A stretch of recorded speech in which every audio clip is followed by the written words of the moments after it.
I now invite the Special Rapporteur on the situation of human rights in Eritrea, Ms. Sheila Kita-Ruth, to report to the committee.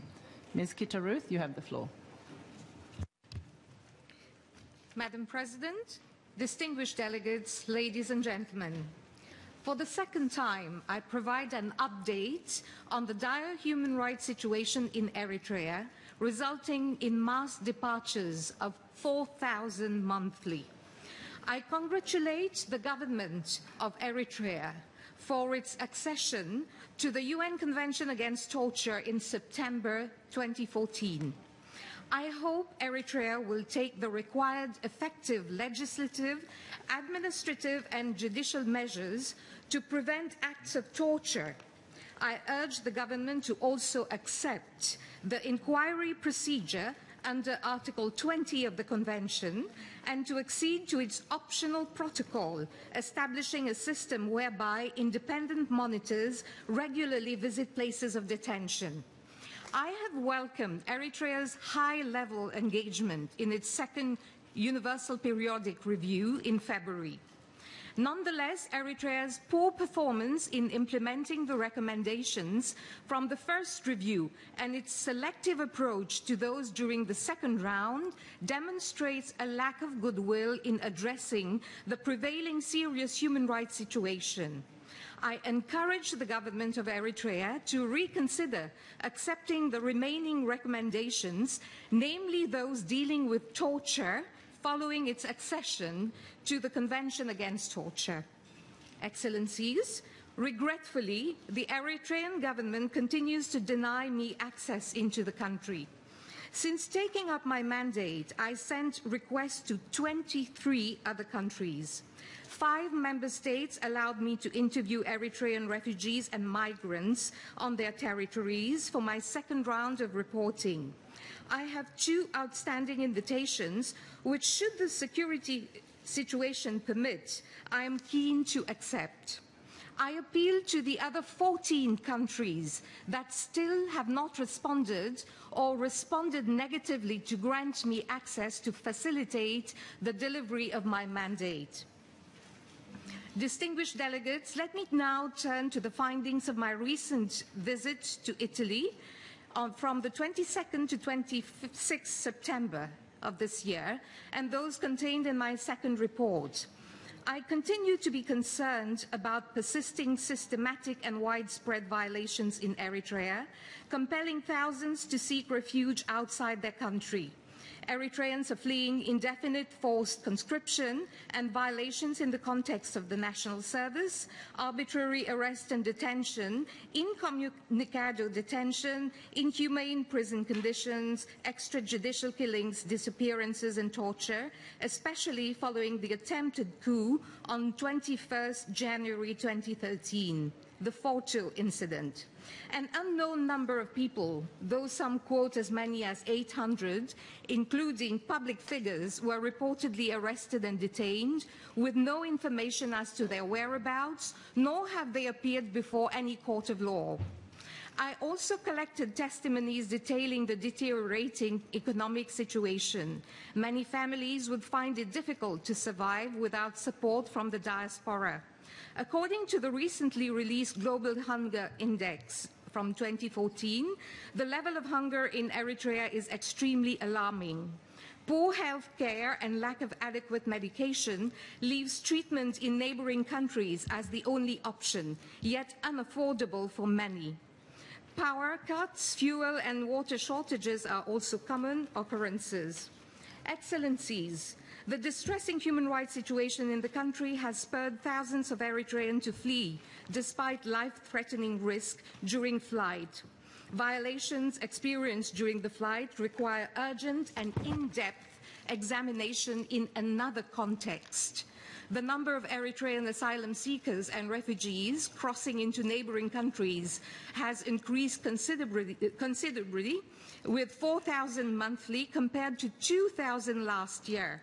Between January and September 2014, 32,537 Eritreans arrived in Italy by boat, with Syrians and Eritreans constituting the largest group of arrivals.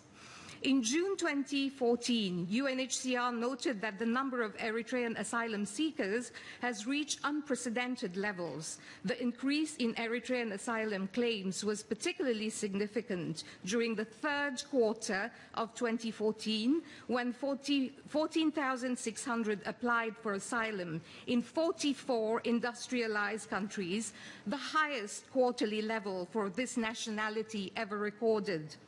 By September 2014, 2,498 unaccompanied Eritrean children had registered with UNHCR in Ethiopia. At the same time, 1,010 unaccompanied Eritrean children were registered with UNHCR in Kassala, Sudan, with 20% being girls. However, these figures do not include the many unaccompanied children coming indirectly from Eritrea through Ethiopia, who rarely register with UNHCR in Sudan. By mid-October, more than 4,000 Eritrean minors had arrived in Italy since the beginning of the year, including more than 3,200 children traveling without their parents. These children risk their lives to escape from looming military training and conscription, amounting to forced labor, to join family members, or in the hope of finding better circumstances across borders. They are extremely vulnerable and run the risk of exposure to abuse and violence. The numbers only reflect those who make it to Europe. We do not know how many children perish along flight routes. Those unaccompanied minors require special protection. National Service was originally conceived as a nation-building program, yet today it is one of the main drivers spurring thousands of Eritreans to flee. Its indefinite nature goes beyond the 18-month originally envisaged, with no comprehensive demobilization program. The majority of conscripts serve in the military for most of their working lives for a paltry salary. Women are particularly vulnerable during military service and at risk of sexual abuse by both officers and with responsibilities in the chain of command, or by peers. Grade 12 students are conscripted into the armed forces and undergo military training at the Sawa military training camp, some of them being minors. The penalties for draft evasion and desertion can be up to 5 years imprisonment. In cases where draft evaders and deserters remain untraceable, family members are often punished instead. The ILO Committee of Experts on several occasions concluded that the national service in Eritrea constitutes forced labor.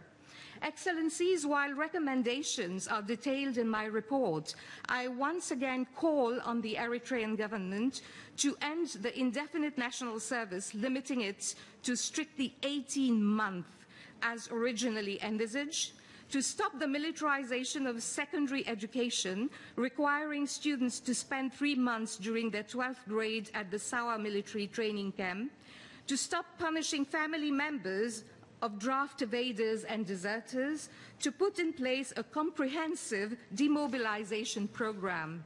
I call on the international community to ascertain that development cooperation undergoes stringent due diligence processes to ensure it fully respects international human rights norms and standards, to ensure the protection of those fleeing Eritrea, in particular unaccompanied children, by respecting the principle of non-refoulement and by granting at least temporary protection. Madam President, ladies and gentlemen, the human rights violations in Eritrea are committed with impunity. To date, no perpetrators have been brought to justice. Consequently, I welcome the establishment of a commission of inquiry by the Human Rights Council during its 26th session to investigate all violations of human rights in Eritrea, as outlined in my reports. The violations I describe have a severe human impact and relate to a touching human story. No matter what circumstances are, people must be treated with humanity and with respect for their inherent dignity. I maintain my offer for a frank, meaningful and open dialogue with on the human rights situation with the government of Eritrea. I thank you.